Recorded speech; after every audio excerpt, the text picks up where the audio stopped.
ASP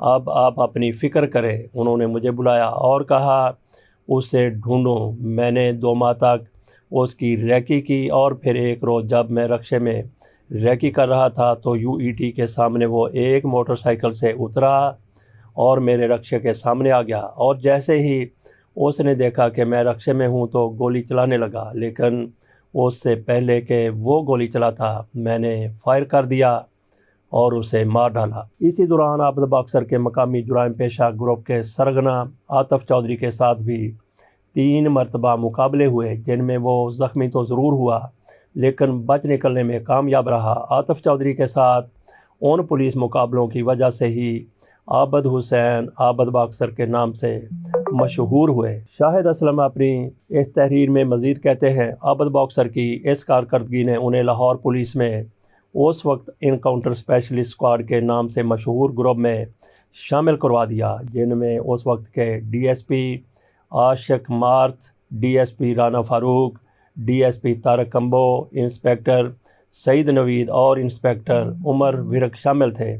یہ police افسران اور اہلکار 1999 تک بہت سے ایسے پولیس مقابلوں میں شامل رہے جن میں جرائم پیشہ عناصر کی ایک بڑی تعداد ہلاک ہوئی۔ ایک اندازے کے مطابق صرف شہباز شریف کے پہلے وزارت اولیہ میں 1997 سے 1999 کے دوران 1000 کے قریب جرائم پیشہ افراد ایسے پولیس مقابلوں میں مارے گئے جن کے حقیقی ہونے پر سوال اٹھتے رہے۔ شاہد اسلم کہتے ہیں کہ 1993 سے 1999 کے دوران صرف عابد باکسر کے ہاتھوں 70 سے زائد ایسے پولیس مقابلوں میں 100 سے زیادہ جرائم پیشہ افراد مارے گئے، جبکہ 160 سے زیادہ پولیس اہلکار اور 20 سے زیادہ عام شہری بھی ان مقابلوں کی نظر ہوئے تھے۔ 90 کی دہائی میں عابد باکسر کے ساتھ کام کرنے والے ایک پولیس افسر نے نام نہ ظاہر کرنے کی شرط پر کہا کہ ایسا نہیں ہے کہ جو بھی انکاؤنٹرز عابد باکسر نے کیے ہیں وہ سب اصلی ہی تھے۔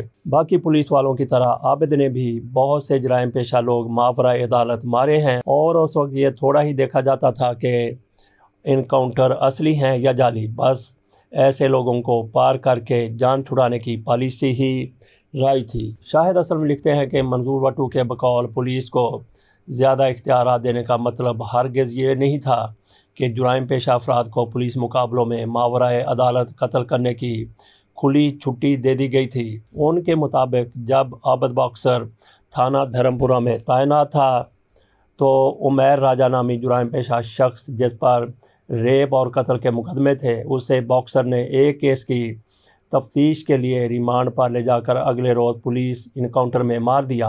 ایک بات بڑی واضح ہے کہ جو بھی مقابلے رات کی تاریکی میں کیے جاتے ہیں وہ اکثر جعلی ہوتے ہیں۔ پولیس افسر کا یہ بھی کہنا تھا، اگر ایسے گنڈے اور بدماش جنہیں ہم نے پار کیا اگر مناسب طریقے سے ان سے تحقیقات ہوتی تو وہ لوگ بھی سامنے آتے جو انہیں پالتے ہیں، پناہ دیتے ہیں، اور ایسا کچھ لوگ چاہتے نہیں تھے۔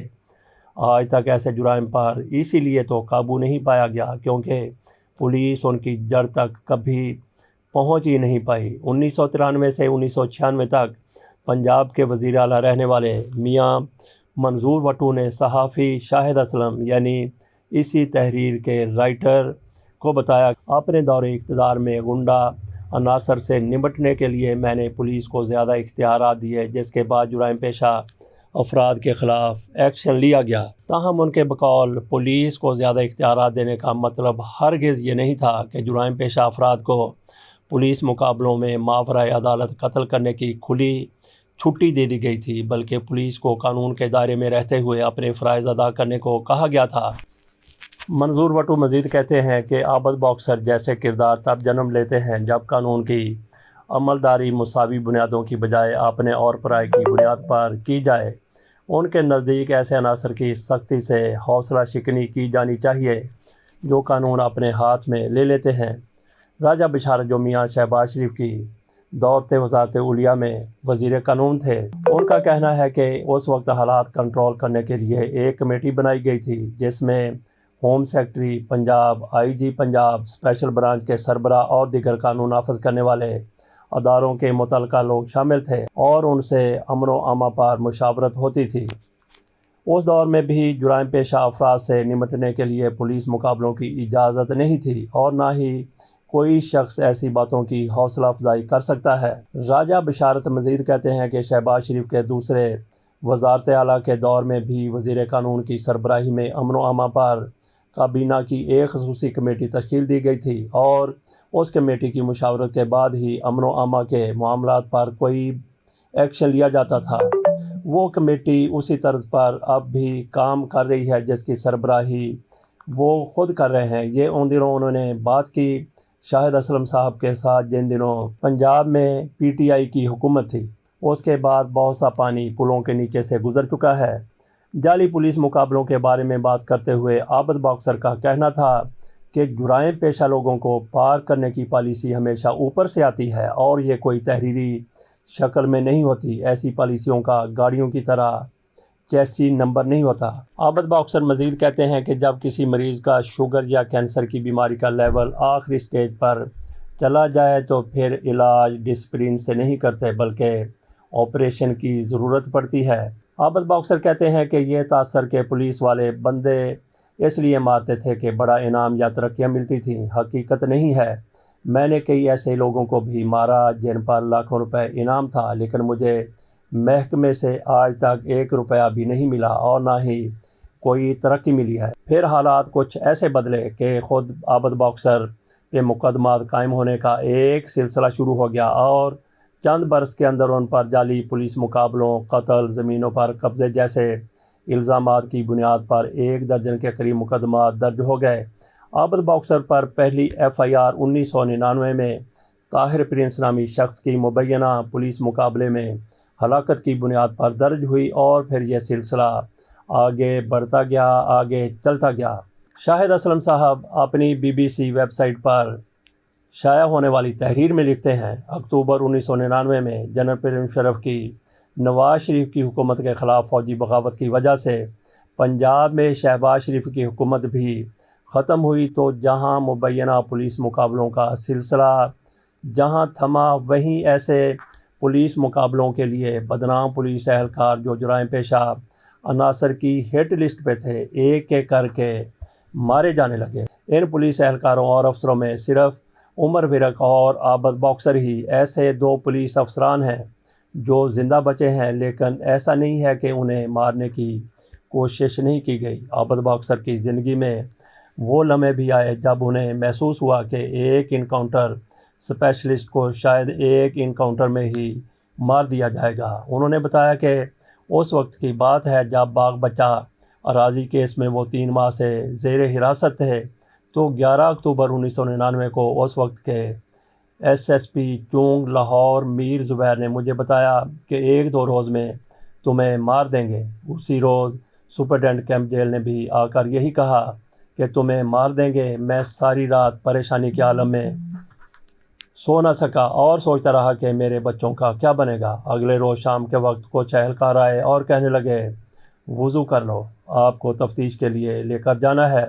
تب میں سمجھ گیا کہ مجھے مارنے کے لیے لے جانے لگے ہیں، ورنہ وضو کروا کر کون تفتیش کرتا ہے۔ میں نے دعا کی، یا اللہ میرے بچوں کی حفاظت کرنا۔ پھر تھوڑی دیر بعد سپرڈنٹ دوبارہ بھاگتا ہوا آیا کہ ملک میں مارشل لا لگ گیا ہے اور فوج آ گئی ہے۔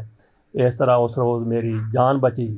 عابد باکسر کے مطابق 2008 میں جب دوست محمد خسرو وزیر اعلیٰ پنجاب منتخب ہو گئے تو مجھے پھر اطلاع دی گئی کہ مجھے مار دیا جائے گا تو میں اسی رات دبئی چلا گیا۔ ان کے مطابق اس کے بعد 10 برس کا عرصہ انہوں نے دبئی اور برطانیہ میں گزارا۔ عابد باکسر 2018 میں انتخابات سے قبل پاکستان واپس آئے تھے اور ان کی آمد کے موقع پر یہ خبریں گردش کرتی رہیں کہ انہیں شہباز شریف کے خلاف استعمال کرنے کے لیے لایا گیا ہے۔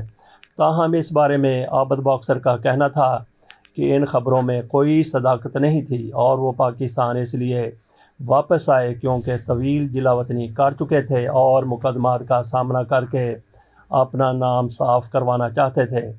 عابد باکسر کے بقول اب ان پر کوئی مقدمہ نہیں ہے اور پہلے درج کیے گئے مقدموں میں سے 2 میں انہیں بری کر دیا گیا جبکہ باقی خارج ہو گئے۔ لاہور میں تعینات ایک سینئر پولیس افسر نے نام نہ بتانے کی شرط پر بات کرتے ہوئے شاہد اسلم سے کہا، ہمارے کرمنل جسٹس سسٹم کے 5 حصے ہیں جن میں مقننہ قانون نافذ کرنے والے ادارے بشمول پولیس، پراسیکیوشن، عدالت اور جج ہیں۔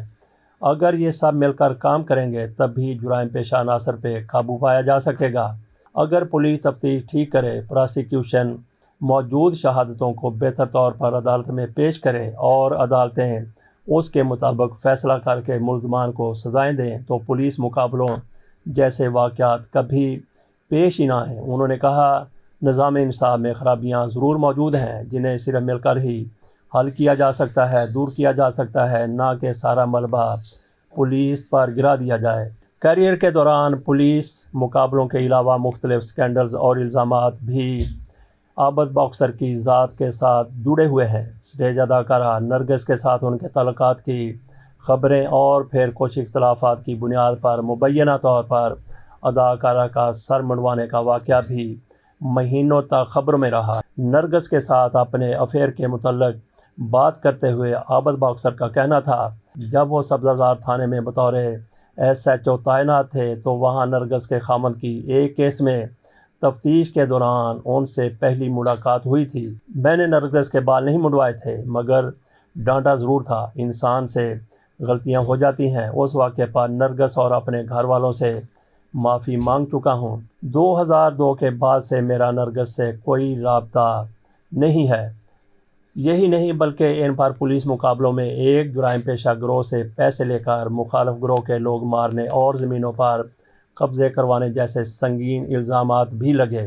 جب حکومت آپ سے کچھ غلط کام لیتی ہے تو کچھ غلط کام آپ ایسے لے کر اپنے لیے بھی کر لیتے ہیں اور کوئی آپ کو پوچھتا بھی نہیں، اور عابد باکسر بھی ایسا ہی ایک کردار تھا۔ جمیل چشتی کرائم رپورٹر تھے۔ ان کا کہنا ہے، کبھی کسی نے پوچھا ہے کہ ایک متوسط گھرانے سے تعلق رکھنے والا عابد باکسر اربوں روپے کا مالک کیسے بنا اور پولیس فورس میں رہتے ہوئے اس کے پاس اتنا پیسہ کہاں سے آیا؟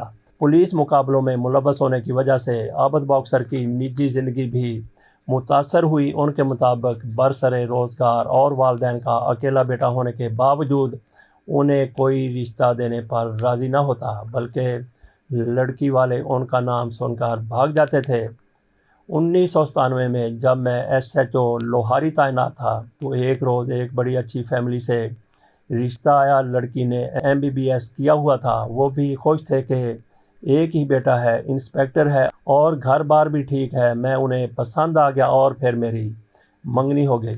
کچھ روز بعد انہوں نے فون کر کے پوچھا کہ آپ کے بیٹے کا اصل نام کیا ہے؟ میں نے کہا، جی عابد حسین۔ انہوں نے کہا، آپ کو ویسے کیا کہتے ہیں؟ میں نے کہا، جی مجھے عابد حسین ہی کہتے ہیں۔ تو وہ بولے، تو بیٹا یہ عابد باکسر کون ہے؟ تب تک میں سمجھ گیا تھا کہ معاملہ گڑبڑ ہے۔ میں نے جواب دیا، میں ہی عابد باکسر ہوں۔ اس پر انہوں نے کہا، بیٹا اپنا لائف سٹائل تبدیل کریں، اور وہ رشتہ توڑ دیا۔ ایک فیملی تو میرے محافظوں کی تعداد دیکھ کر دروازے سے بھاگ گئی اور دوسری میرا نام سن کر۔ اس کے بعد جب بھی کوئی فیملی رشتہ دیکھنے گھر پر آتی تو ہم سب ہی پہلے بندوقیں چھپا دیتے اور ساتھ ہی دعا کرتے کہ رشتہ ہو جائے۔ جہاں میری شادی ہوئی وہ لوگ جب مجھے پسند کر کے چلے گئے تو میں نے اپنے ماموں کو کہا، منگنی کی بجائے نکاح کرتے ہیں، ایسا نہ ہو کہ انہیں بھی پتہ چل جائے کہ میں عابد باکسر ہوں اور یہ بھی رشتہ ٹوٹ جائے۔ انہیں بعد میں پتہ تو چل گیا، لیکن اس وقت تک نکاح ہو چکا تھا اور ہم انہیں اعتماد میں بھی لے چکے تھے کہ بہت سی باتیں بس ویسے ہی عابد باکسر کے ساتھ جوڑ دی گئی ہیں جن میں سچائی نہیں ہے۔ عابد باکسر کے بقول 1999 میں ہدایت کار سید نور نے کہا کہ میں آپ پر فلم بنانا چاہتا ہوں۔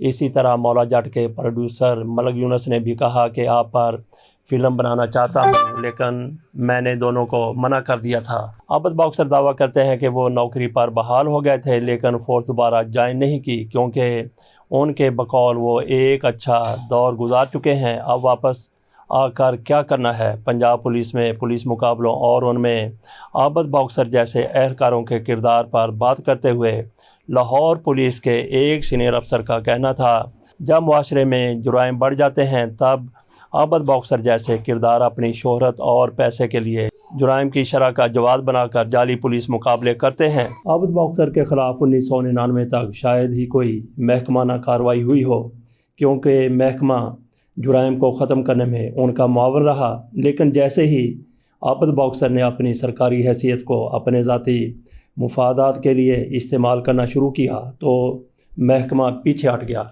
ناظرین، یہ عابد باکسر کی ملاح سے مافیا اور پھر مظلوم بننے کی کہانی